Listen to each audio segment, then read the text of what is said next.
চিন্তা ভাবনা করেন যে আপনি কি করেছেন।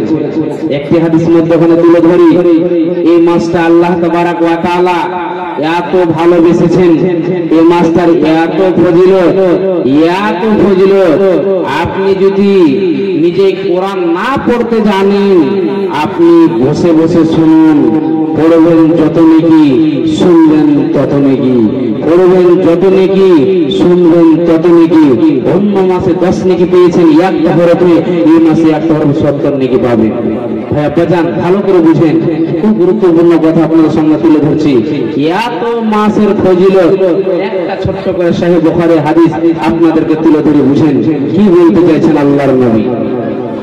ওয়া আন আবি হুরায়রা রাদিয়াল্লাহু তাআলা আনহু قال قال رسول الله صلى الله عليه وسلم إذا دخل رمضان فتحت أبواب السماء وفي رواية فتحت أبواب الجنات।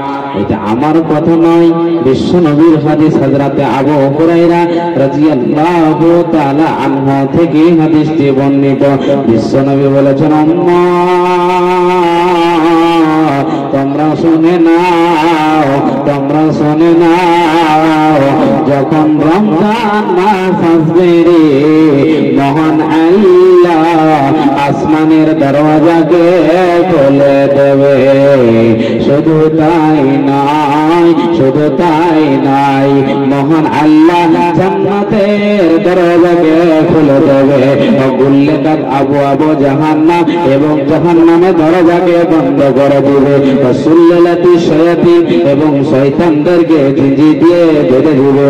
ফির আয়াতে, অন্য রায়াতে আছে, বন্ধুরে মহান আল্লাহ ফির আয়াতে ফতিহাত আবওয়াবুর রাহমা, মহান আল্লাহ রহমতের দরওয়াজাকে খুলে দিবে। বান্দারে আয় আয় আয়, তোদের জন্য রহমতের দরওয়াজা খুলে রেখেছি। আয় আয় আয়, তোরা আমার কাছে চেনে, আমি আল্লাহ তোমাদের সমস্ত গুনাহকে ক্ষমা করে দেব। তবে মাওলানা আমরা মাবুদের কাছে চাইব কেমন করে? ভাই আব্বা জানেরা শুনলেন, ভাই আব্বা জানেরা জেনেলেন, এই যে আপনার তারাবির নামাজ করছো, অন্য মাসের তাহাজ্জুদের নামাজ, কেমন করে মাবুদের কাছে ক্ষমা চাইবেন একটুখানি শুনে যান মায়েরা, বোনের, আব্বা জানেরা। বিশ্বনবী বলেছেন, তোমরা শুনে নাও, রাত্রে 12টা 1টার পরে তোমরা মসজিদে চলে যাও।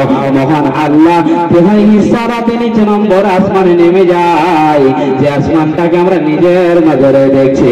ওই সমাজে যদি মাবুদের কাছে গিয়ে চাও, আল্লাহ আমি বেঈমান, আমি গুনাহগার, আমি কত গুনাহ করেছি, চুরি করেছি, শয়তানি করেছি, মহান আল্লাহ তুমি আমাকে ক্ষমা করে দাও। আল্লাহ বলছেন, বান্দারে যা যা যা যা যা, আমি আল্লাহ তোর সমস্ত গুনাহকে ক্ষমা করে দিলাম। আল্লাহ বলছেন, বান্দা তোর সমস্ত গুনাহকে আমি আল্লাহ ক্ষমা করে দেব। কিন্তু আমরা মাবুদের কাছে চাইতে জানছি না। ভাই আব্বা জান, একটি মধ্যখানে হাদিস আবার তুলে ধরছি। পৃথিবীতে আমাদের কি আছে? পৃথিবীতে আজকে আমাদের কোনো কিছু নাই। একবার চোখ দুটো বন্ধ করে দেখেন, আপনার ঘর নাই, আপনার বাড়ি নাই, আমার ঘর নাই, আমার বাড়ি নাই, নাই বলে কিছু নাই, টাকা নাই, পয়সা নাই।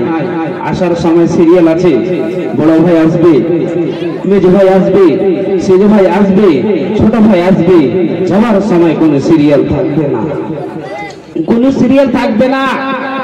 এই দুনিয়াটা অন্ধকার হয়ে যাবে, আমার জন্য, আপনার জন্য। তবে চিন্তা ভাবনা করেন তো, সেদিন আপনার বাবা আপনার কাজে আসবে না, সেদিন আপনার সন্তান আপনার কাজে আসবে না, আপনি নিজের আমল নিয়ে নিজেই জান্নাতে যাবেন। নবীজি বলেছেন, উম্মত উম্মতিরা শুনে নাও, দুনিয়ার ভালোবাসা নিয়ে কোনো লাভ হবে না। আমি কোনোদিন দুনিয়ার ভালোবাসা চাইনি, আমি শুধু ভালোবাসা চেয়েছি আল্লাহ।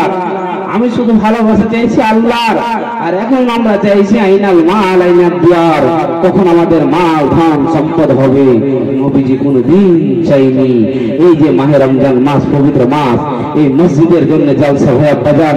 আপনাদেরকে হাদিসটা তুলে ধরছি, শুনেন নবীজি কি বলছেন।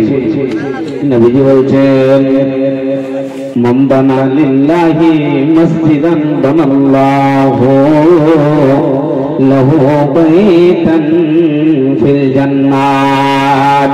আল্লাহর নবী বলেন,